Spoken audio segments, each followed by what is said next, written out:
श्रीगणेशाय नमः। अथ श्री गोपालशतनामस्तोत्रम्। पार्वत्युवाच देवदेव महादेव सर्ववाञ्छाप्रपूरक पुरा प्रियं देवदेव कृष्णस्य परमाद्भुतं नाम्नां शतं समासेन कथायामिति सूचितं। श्रीभगवानुवाच शृणु प्राणप्रिये देवी गोपानादतिगोपितं मम प्राणस्वरूपं च तव स्नेहात् प्रकाश्यते। यस्यैकवारं पठनात् सर्वयज्ञफलं लभेत्। मोहनस्तम्भनाकर्ष पठनात् जायते नृणां समुक्तिः सर्वपापेभ्यो यस्य स्मरणमात्रतः। स्वयमायाति तस्यैव निश्चलः सर्वसम्पदः। राजानो दाशतां यान्ति वहन्यो यान्ति शीततां। जलस्तम्भं रिपुस्तम्भं शत्रूणां वचनं तथा। ओम अस्य श्री गोपाल शतनामस्तोत्रस्य नारद ऋषिः अनुष्टुप् छन्दः। श्री गोपालः परमात्मा देवता। श्री गोपाल प्रीत्यर्थे शतनाम पाठे विनियोगः।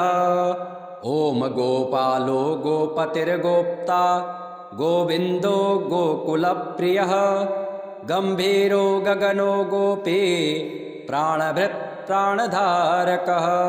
पतितानन्दनो नन्दी नन्दिसः कंससूदनः।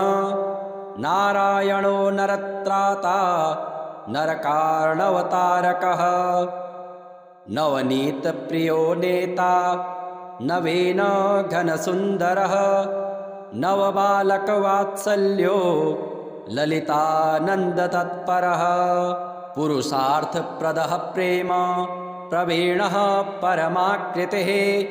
करुणः कारुणानाथः कैवल्यसुखदायकः।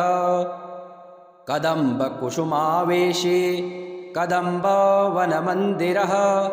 कदम्बी विमदामोद घूर्णलोचनपङ्कजः। कामी कान्तकलानन्दी कान्तः कामनिधिः कविः। कौमोदकी गदापाणिः कवीन्द्रो गतिमानहरः। कमलेशः कलानाथः कैवल्यः सुखसागरः।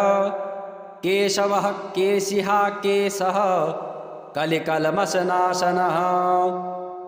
कृपालुः करुणासेवी कृपोन्मिलितलोचनः। स्वच्छन्दः सुन्दरः सुन्दः सुरवृन्दनिसेवितः। सर्वज्ञः सर्वदोदाता सर्वपापविनाशनः। सर्वाह्लादकरः सर्वः सर्ववेदविदां प्रभुः। वेदान्तवेद्यो वेदात्मा वेदप्राणकरो विभुः।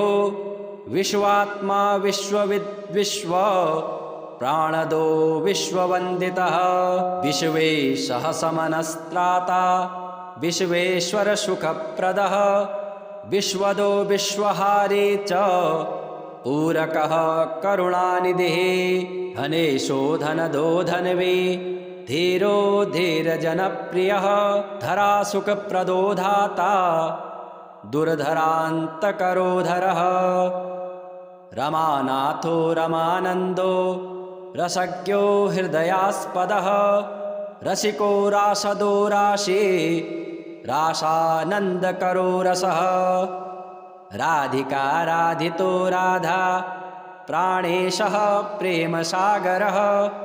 नाम्नां शतं समासेन तव स्नेहात् प्रकाशितम्। अप्रकाश्यमयं मन्त्रो गोपनीयः प्रयत्नतः। यस्य तस्यैकपठनात् सर्वविद्यानिधिर्भवेत्। पूजयित्वा दयानाथं ततः स्तोत्रमुदीरयेत् पठनात् देवदेवेशे भोगमुक्तफलं लभेत् सर्वपापविनिर्मुक्तः सर्वदेवाधिपो भवेत् जपलक्षेण सिद्धिं स्यात् सत्यं सत्यं न संशयः किमुक्तेनैव बहुना विष्णुतुल्यो भवेन्नरः। पार्वत्योवाच देवदेव महादेव सर्ववाञ्छाप्रपूरक पुरा प्रियं देवदेव कृष्णस्य परमाद्भुतं नाम्नां शतं समासेन कथायामिति सूचितं। श्रीभगवानुवाच शृणु प्राणप्रिये देवी गोपानादतिगोपितं मम प्राणस्वरूपं च तव स्नेहात् प्रकाश्यते यस्यैकवारं पठनात् सर्वयज्ञफलं लभेत्। मोहनस्तम्भनाकर्ष पठनात् जायते नृणां समुक्तिः सर्वपापेभ्यो यस्य स्मरणमात्रतः स्वयमायाति तस्यैव निश्चलः सर्वसम्पदः राजानो दाशतां यान्ति वहन्यो यान्ति सीततां जलस्तम्भं रिपुस्तम्भं शत्रूणां वचनं तथा। ॐ अस्य श्री गोपाल शतनाम स्तोत्रस्य नारद ऋषिः अनुष्टुप् छन्दः। श्रीगोपालः परमात्मा देवता श्रीगोपाल प्रीत्यर्थे शतनाम पाठे विनियोगः। ॐ गोपालो गोपतिर्गोप्ता गोविन्दो गोकुलप्रियः गम्भीरो गगनो गोपी प्राणभृत् प्राणधारकः पतितानन्दनो नन्दी नन्दिसः कंससूदनः नारायणो नरत्राता नरकार्णवतारकः नवनीतप्रियो नेता नवीन घनसुन्दरः नवबालकवात्सल्यो ललितानन्दतत्परः पुरुषार्थप्रदः प्रेम प्रवीणः परमाकृतिः करुणः कारुणानाथः कैवल्यसुखदायकः कदम्बकुसुमावेशी कदम्बवनमन्दिरः कदम्बी विमदामोद घूर्णलोचनपङ्कजः कामी कान्तकलानन्दी कान्तः कामनिधिः कविः कौमोदकी गदापाणिः कवीन्द्रो गतिमानहरः कमलेशः कलानाथः कैवल्यः सुखसागरः केशवः केशिहा केशः कलिकल्मषनाशनः कृपालुः करुणासेवी कृपोन्मिलितलोचनः स्वच्छन्दः सुन्दरः सुन्दः सुरवृन्दनिसेवितः सर्वज्ञः सर्वदोदाता सर्वपापविनाशनः सर्वाह्लादकरः सर्वः सर्ववेदविदां प्रभुः वेदान्तवेद्यो वेदात्मा वेदप्राणकरो विभुः विश्वात्मा विश्वविद्विश्व प्राणदो विश्ववन्दितः विश्वेशः समनस्त्राता विश्वेश्वरसुखप्रदः विश्वदो विश्वहारी च पूरकः करुणानिधिः धनेशो धनदो धन्वी धीरो धीरजनप्रियः धरासुखप्रदो धाता दुर्धरान्तकरोधरः रमानाथो रमानन्दो रसज्ञो हृदयास्पदः रसिको रासदो राशि रासानन्दकरो रसः राधिका राधितो राधा प्राणेशः प्रेमसागरः नाम्नां शतं समासेन तव स्नेहात् प्रकाशितम् अप्रकाश्यमयं मन्त्रो गोपनीयः प्रयत्नतः यस्य तस्यैकपठनात् सर्वविद्यानिधिर्भवेत् पूजयित्वा दयानाथं ततः स्तोत्रमुदीरयेत् पठनात् देवदेवेशे भोगमुक्तफलं लभेत् सर्वपापविनिर्मुक्तः सर्वदेवाधिपो भवेत् जपलक्षेण सिद्धिं स्यात् सत्यं सत्यं न संशयः किमुक्तेनैव बहुना विष्णुतुल्यो भवेन्नरः। पार्वत्योवाच देवदेव महादेव सर्ववाञ्छाप्रपूरक पुरा प्रियं देवदेव कृष्णस्य परमाद्भुतं नाम्नां शतं समासेन कथायामिति सूचितं श्रीभगवानुवाच शृणु प्राणप्रिये देवी गोपानादतिगोपितं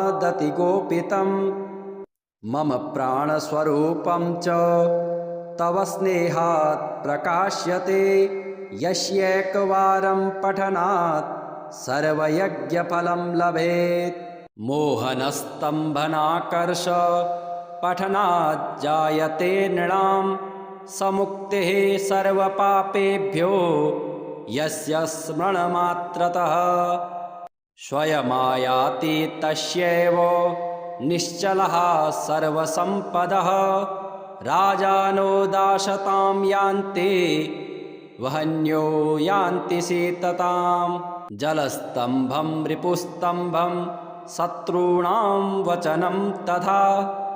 ॐ अस्य श्री गोपालशतनाम स्तोत्रस्य नारद ऋषिः अनुष्टुप् छन्दः श्रीगोपालः परमात्मा देवता श्रीगोपालप्रीत्यर्थे शतनाम पाठे विनियोगः। ॐ गोपालो गोपतिर्गोप्ता गोविन्दो गोकुलप्रियः गम्भीरो गगनो गोपी प्राणभृत् प्राणधारकः पतितानन्दनो नन्दी नन्दिसः कंससूदनः नारायणो नरत्राता नरकार्णवतारकः नवनीतप्रियो नेता नवीन घनसुन्दरः नवबालकवात्सल्यो ललितानन्दतत्परः पुरुषार्थप्रदः प्रेम प्रवीणः परमाकृतिः करुणः कारुणानाथः कैवल्यसुखदायकः कदम्बकुसुमावेशी कदम्बवनमन्दिरः कदम्बी विमदामोद घूर्णलोचनपङ्कजः कामी कान्तकलानन्दे कान्तः कामनिधिः कविः कौमोदके गदापाणिः कवीन्द्रो गतिमानहरः कमलेशः कलानाथः कैवल्यः सुखसागरः केशवः केशिहा केशः कलिकल्मषनाशनः कृपालुः करुणासेवी कृपोन्मिलितलोचनः स्वच्छन्दः सुन्दरः सुन्दः सुरवृन्दनिसेवितः सर्वज्ञः सर्वदोदाता सर्वपापविनाशनः सर्वाह्लादकरः सर्वः सर्ववेदविदां प्रभुः वेदान्तवेद्यो वेदात्मा वेदप्राणकरो विभुः विश्वात्मा विश्वविद्विश्व प्राणदो विश्ववन्दितः विश्वेशः समनस्त्राता विश्वेश्वरसुखप्रदः विश्वदो विश्वहारी च पूरकः करुणानिधिः धनेशो धनदो धन्वी धीरो धीरजनप्रियः धरासुखप्रदो धाता दुर्धरान्तकरोधरः रमानाथो रमानन्दो रसज्ञो हृदयास्पदः रसिको रासदो राशि रासानन्दकरो रसः राधिका राधितो राधा प्राणेशः प्रेमसागरः नाम्नां शतं समासेन तव स्नेहात् प्रकाशितम् अप्रकाश्यमयं मन्त्रो गोपनीयः प्रयत्नतः यस्य तस्यैकपठनात् सर्वविद्यानिधिर्भवेत् पूजयित्वा दयानाथं ततः स्तोत्रमुदीरयेत् पठनात् देवदेवेशे भोगमुक्तफलं लभेत् सर्वपापविनिर्मुक्तः सर्वदेवाधिपो भवेत् जपलक्ष्येण सिद्धिं स्यात् सत्यं सत्यं न संशयः किमुक्तेनैव बहुना विष्णुतुल्यो भवेन्नरः पार्वत्योवाच देवदेव महादेव सर्ववाञ्छाप्रपूरक पुरा प्रियं देवदेव कृष्णस्य परमाद्भुतं नाम्नां शतं समासेन कथायामिति सूचितं श्रीभगवानुवाच शृणु प्राणप्रिये देवी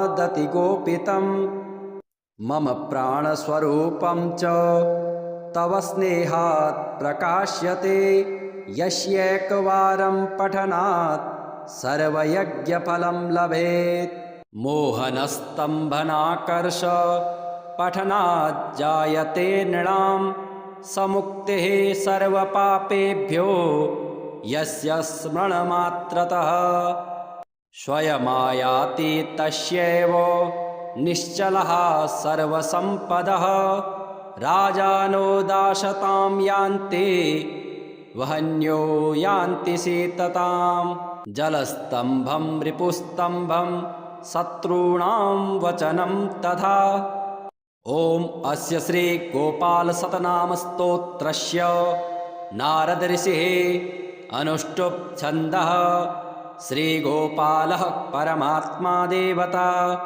श्रीगोपालप्रीत्यर्थे शतनामपाठे विनियोगः ॐ गोपालो गोपतिर्गोप्ता गोविन्दो गोकुलप्रियः गम्भीरो गगनो गोपी प्राणभृत् प्राणधारकः पतितानन्दनो नन्दी नन्दिसः कंससूदनः नारायणो नरत्राता नरकार्णवतारकः नवनीतप्रियो नेता नवीन घनसुन्दरः नवबालकवात्सल्यो ललितानन्दतत्परः पुरुषार्थप्रदः प्रेम प्रवीणः परमाकृतिः करुणः कारुणानाथः कैवल्यसुखदायकः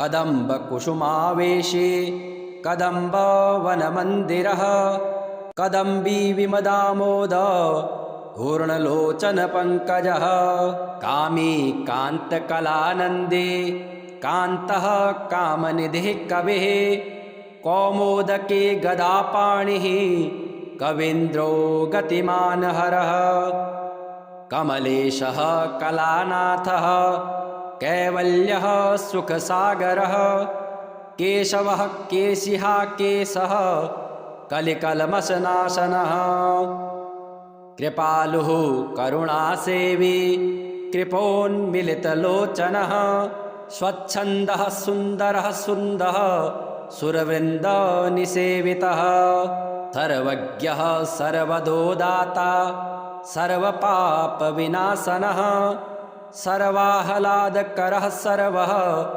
सर्ववेदविदां प्रभुः वेदान्तवेद्यो वेदात्मा वेदप्राणकरो विभुः विश्वात्मा विश्वविद्विश्व प्राणदो विश्ववन्दितः विश्वेशः समनस्त्राता विश्वेश्वरसुखप्रदः विश्वदो विश्वहारी च पूरकः करुणानिधिः धनेशो धनदो धन्वी धीरो धीरजनप्रियः धरासुखप्रदो धाता दुर्धरान्तकरोधरः रमानाथो रमानन्दो रसज्ञो हृदयास्पदः रसिको रासदो राशि रासानन्दकरो रसः राधिका राधितो राधा प्राणेशः प्रेमसागरः नाम्नां सतं समासेन तव स्नेहात् प्रकाशितम् अप्रकाश्यमयं मन्त्रो गोपनीयः प्रयत्नतः यस्य तस्यैकपठनात् सर्वविद्यानिधिर्भवेत् पूजयित्वा दयानाथं ततः स्तोत्रमुदीरयेत् पठनात् देवदेवेशे भोगमुक्तफलं लभेत् सर्वपापविनिर्मुक्तः सर्वदेवाधिपो भवेत् जपलक्ष्येण सिद्धिं स्यात् सत्यं सत्यं न संशयः किमुक्तेनैव बहुना विष्णुतुल्यो भवेन्नरः। पार्वत्योवाच देवदेव महादेव सर्ववाञ्छाप्रपूरक पुरा प्रियं देवदेव कृष्णस्य परमाद्भुतं नाम्नां सतं समासेन कथायामिति सूचितं। श्रीभगवानुवाच शृणु प्राणप्रिये देवी गोपानादतिगोपितं मम प्राणस्वरूपं च तव स्नेहात् प्रकाश्यते यस्यैकवारं पठनात् सर्वयज्ञफलं लभेत्। मोहनस्तम्भनाकर्ष पठनात् जायते नृणां समुक्तिः सर्वपापेभ्यो यस्य स्मरणमात्रतः स्वयमायाति तस्यैव निश्चलः सर्वसम्पदः राजानो दाशतां यान्ति वहन्यो यान्ति सीतताम् जलस्तम्भं रिपुस्तम्भं शत्रूणां वचनं तथा। ॐ अस्य श्री गोपाल सतनाम स्तोत्रस्य नारद ऋषिः अनुष्टुप् छन्दः। श्रीगोपालः परमात्मा देवता श्रीगोपाल प्रीत्यर्थे सतनाम पाठे विनियोगः। ॐ गोपालो गोपतिर्गोप्ता गोविन्दो गोकुलप्रियः गम्भीरो गगनो गोपी प्राणभृत् प्राणधारकः पतितानन्दनो नन्दी नन्दिसः कंससूदनः नारायणो नरत्राता नरकार्णवतारकः नवनीतप्रियो नेता नवीन घनसुन्दरः नवबालकवात्सल्यो ललितानन्दतत्परः पुरुषार्थप्रदः प्रेम प्रवीणः परमाकृतिः करुणः कारुणानाथः कैवल्यसुखदायकः कदम्बकुसुमावेशी कदम्बवनमन्दिरः कदम्बी विमदामोद घूर्णलोचनपङ्कजः कामी कान्तकलानन्दी कान्तः कामनिधिः कविः कौमोदकी गदापाणिः कवीन्द्रो गतिमानहरः कमलेशः कलानाथः कैवल्यः सुखसागरः केशवः केशिहा केशः कलिकल्मषनाशनः कृपालुः करुणासेवी कृपोन्मिलितलोचनः स्वच्छन्दः सुन्दरः सुन्दः सुरवृन्दनिसेवितः सर्वज्ञः सर्वदोदाता सर्वपापविनाशनः सर्वाह्लादकरः सर्वः सर्ववेदविदां प्रभुः वेदान्तवेद्यो वेदात्मा वेदप्राणकरो विभुः विश्वात्मा विश्वविद् विश्व प्राणदो विश्ववन्दितः विश्वेशः समनस्त्राता विश्वेश्वरसुखप्रदः विश्वदो विश्वहारी च पूरकः करुणानिधिः धनेशो धनदो धन्वी धीरो धीरजनप्रियः धरासुखप्रदो धाता दुर्धरान्तकरोधरः रमानाथो रमानन्दो रसज्ञो हृदयास्पदः रसिको रासदो राशि रासानन्दकरो रसः राधिका राधितो राधा प्राणेशः प्रेमसागरः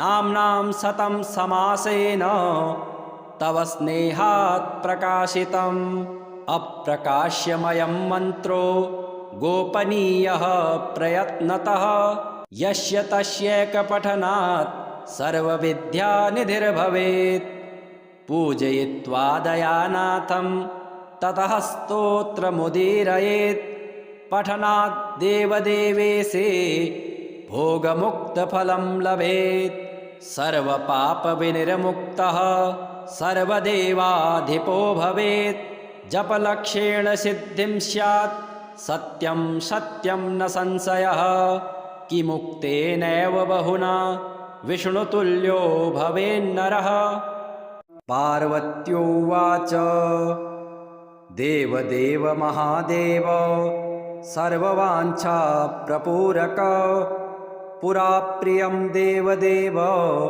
कृष्णस्य परमाद्भुतं नाम्नां सतं समासेन कथायामिति सूचितं श्रीभगवानुवाच शृणु प्राणप्रिये देवी गोपानादतिगोपितं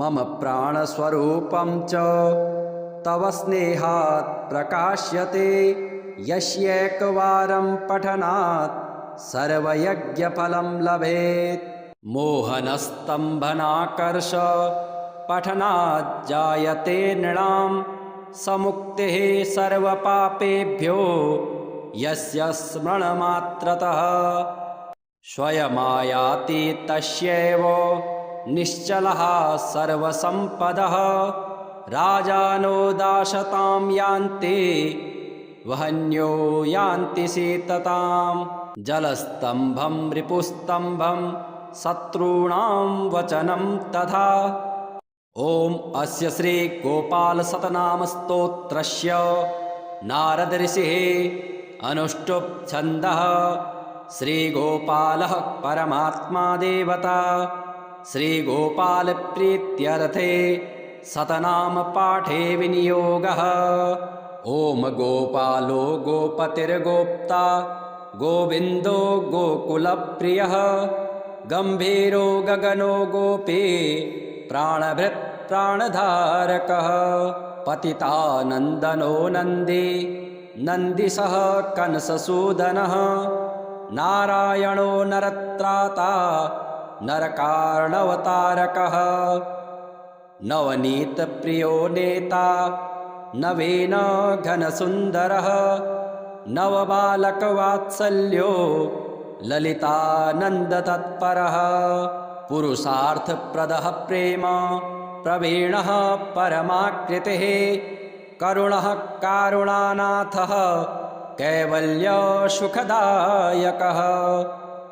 कदम्बकुसुमावेशी कदम्बवनमन्दिरः कदम्बी विमदामोद घूर्णलोचनपङ्कजः कामी कान्तकलानन्दी कान्तः कामनिधिः कविः कौमोदकी गदापाणिः कवीन्द्रो गतिमानहरः कमलेशः कलानाथः कैवल्यः सुखसागरः केशवः केशिहा केशः कलिकल्मषनाशनः कृपालुः करुणासेवी कृपोन्मिलितलोचनः स्वच्छन्दः सुन्दरः सुन्दः सुरवृन्दनिसेवितः सर्वज्ञः सर्वदो दाता सर्वपापविनाशनः सर्वाह्लादकरः सर्वः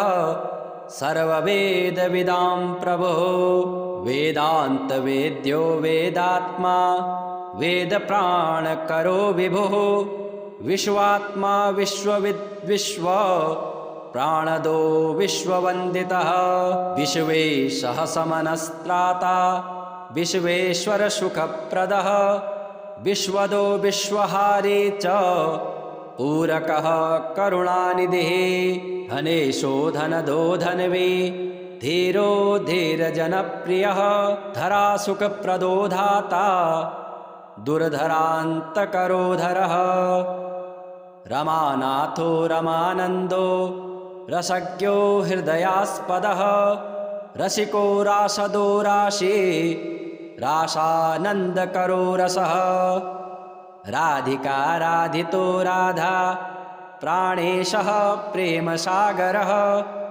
नाम्नां शतं समासेन तव स्नेहात् प्रकाशितम् अप्रकाश्यमयं मन्त्रो गोपनीयः प्रयत्नतः यस्य तस्यैकपठनात् सर्वविद्यानिधिर्भवेत् पूजयित्वा दयानाथं ततः स्तोत्रमुदीरयेत् पठनात् देवदेवेशे भोगमुक्तफलं लभेत् सर्वपापविनिर्मुक्तः सर्वदेवाधिपो भवेत् जपलक्ष्येण सिद्धिं स्यात् सत्यं सत्यं न संशयः किमुक्तेनैव बहुना विष्णुतुल्यो भवेन्नरः।